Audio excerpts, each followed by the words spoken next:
The rookie nurse whispered one sentence. The veteran K9 dropped to his knees instantly. She wiped down the same 3 feet of counter for the 4th time that shift. Nobody looked at her twice. That was the point. They called her the quiet one. The new girl. The nurse who never spoke unless spoken to. Nobody knew that 6 years ago, her hands had done things no hospital training manual would ever teach. Nobody knew the scar under her left sleeve wasn't from a car accident, the story she gave when anyone asked. Then a K9 unit was wheeled through the emergency doors, and everything she'd buried for 6 years clawed its way back to the surface. Before we go further, welcome to Silent Heroes. If you're watching this at 2 a.m. like half of us are, drop a comment and tell us where you're tuning in from.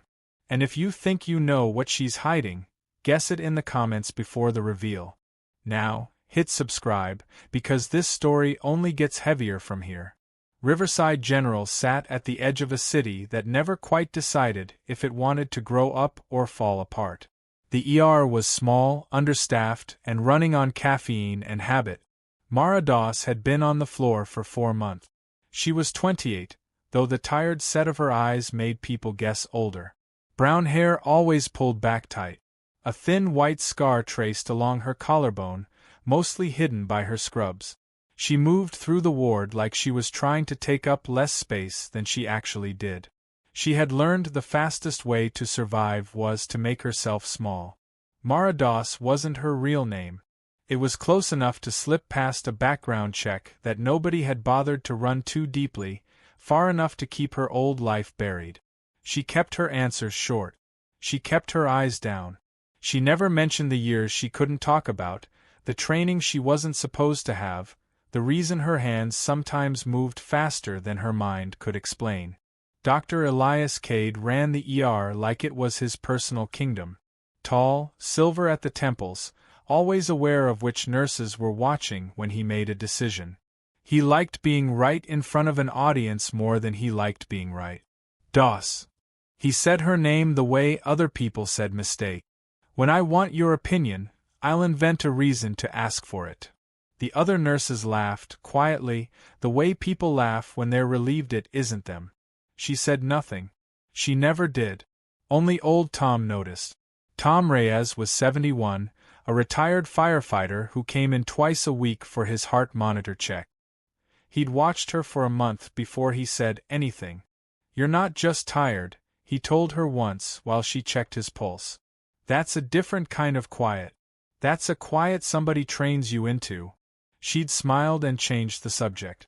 But she hadn't forgotten he said it. It was 6:14 in the evening when the doors burst open. 2 paramedics rushed in pushing a gurney, and behind them, a K9 handler in a torn uniform, blood soaking through his sleeve, half carrying a German shepherd whose vest was scorched black along one side. GSW to the abdomen, officers down 2 blocks from here. The dog got caught in the blast radius of the same incident, the paramedic's voice cracked with adrenaline. We need trauma now. Cade stepped forward, chest out, voice booming for the room to hear. I've got this. Get me a crash cart and clear the bay. He was wrong within 30 seconds.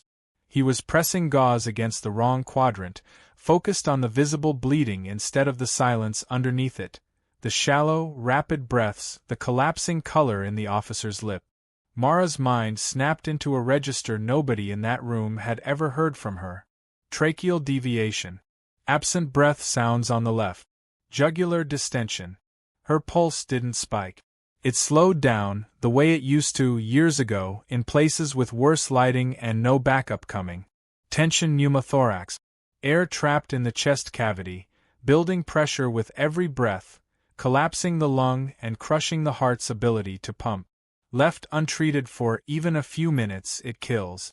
The fix is fast, precise, and has almost no room for hesitation, a needle inserted into a specific space between the ribs to release the trapped air before the heart stops beating altogether.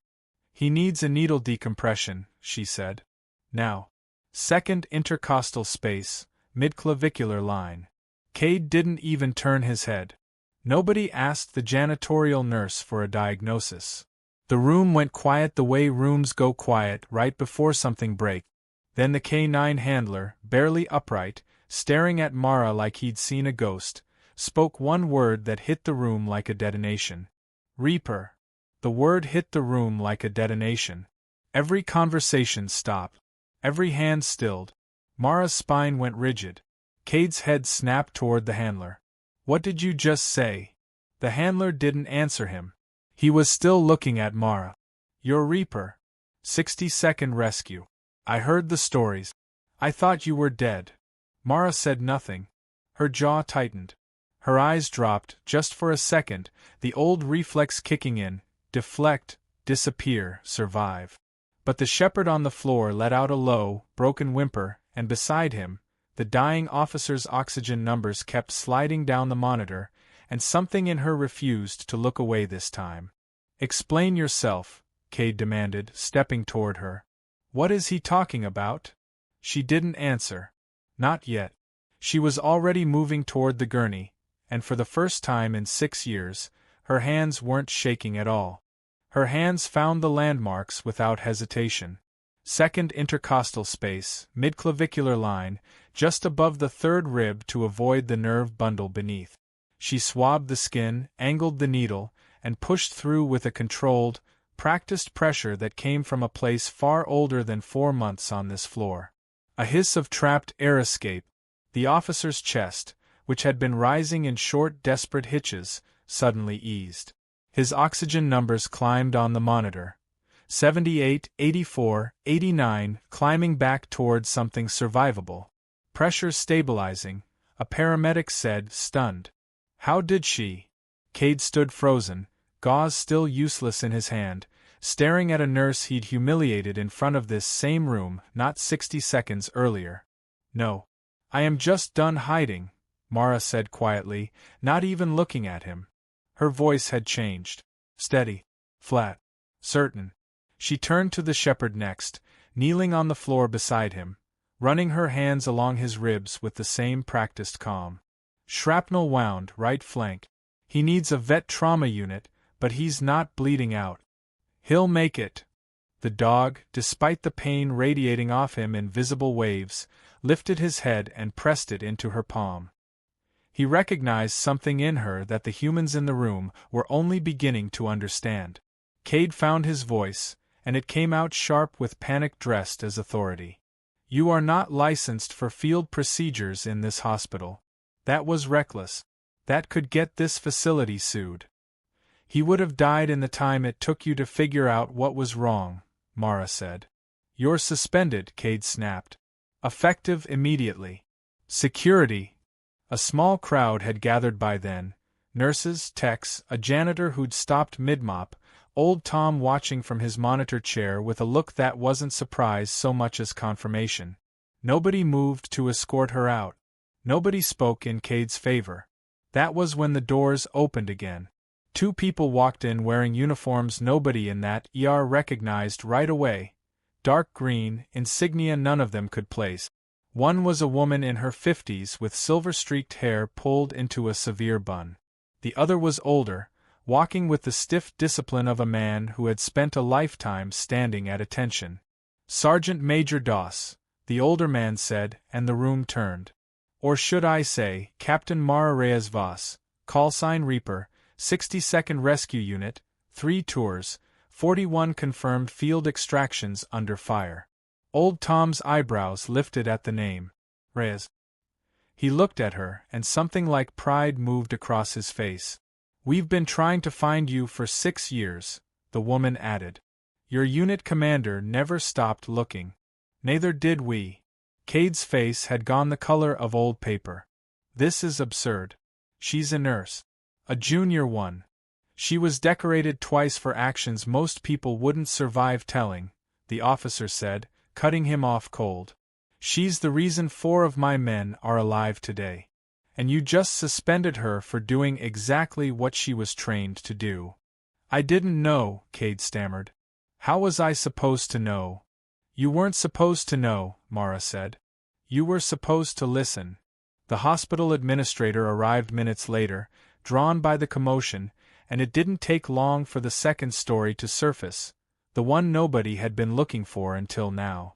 It came out in pieces. A falsified equipment order. A private contract Cade had signed with a medical supply company that padded its invoices in exchange for a personal kickback, buried under the hospital's trauma budget for over a year. The reason he'd fought so hard to keep control of every trauma case wasn't skill.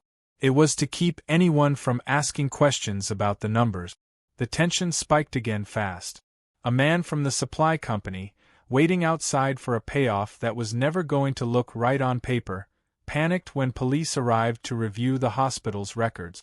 He grabbed a nurse near the loading dock, dragging her toward the parking structure with a box cutter pressed to her side. Mara didn't think. She moved. She crossed the distance in seconds, her voice low and even. Let her go. This isn't the fight you want. Stay back, he shouted, blade shaking against the nurse's throat. Mara's pulse dropped again, into that same old stillness. Her mind ran the numbers without her asking it to. Distance 3 feet. Angle exposed. One clean opening. Somewhere behind her, she heard the echo of a voice that wasn't there anymore. Her old commander, the one she'd lost in her final tour, the one whose name she still whispered some nights. 60 seconds, Reaper. That's all you get. She closed the distance in under 2. The knife clattered to the pavement. The nurse dropped, sobbing, into the arms of a bystander. The man was on the ground, restrained, before backup even arrived. Got it, Mara said, breathing hard for the first time all night. By morning, Cade was gone, arrested on fraud charges, his license suspended pending investigation. The hospital board convened an emergency session and, within the week, announced a new trauma protocol named in honor of what had happened that night. The Reyes Protocol, mandating rapid response authority for any staff member with verified field trauma experience, regardless of hospital tenure. Mara wasn't fired. She was reinstated as head of a newly formed emergency response unit, one that let her use both of her lives at once instead of hiding either of them. Old Tom was there the day the unit opened, sitting in his usual chair, grinning the way he grinned when he already knew he was right. Told you, he said. That was a trained kind of quiet. She smiled, really smiled, for the first time in 6 years. Sometimes the people who carry the heaviest weight are the ones who say the least about it. Strength isn't loud. It's the hand that doesn't shake when everyone else's does. And the bravest thing a person can do isn't hiding who they were. It's finally letting someone see it. If this story hit you, hit like, subscribe to Silent Heroes, and tell us in the comments, what would you have done in that ER? The next story is already waiting. The end.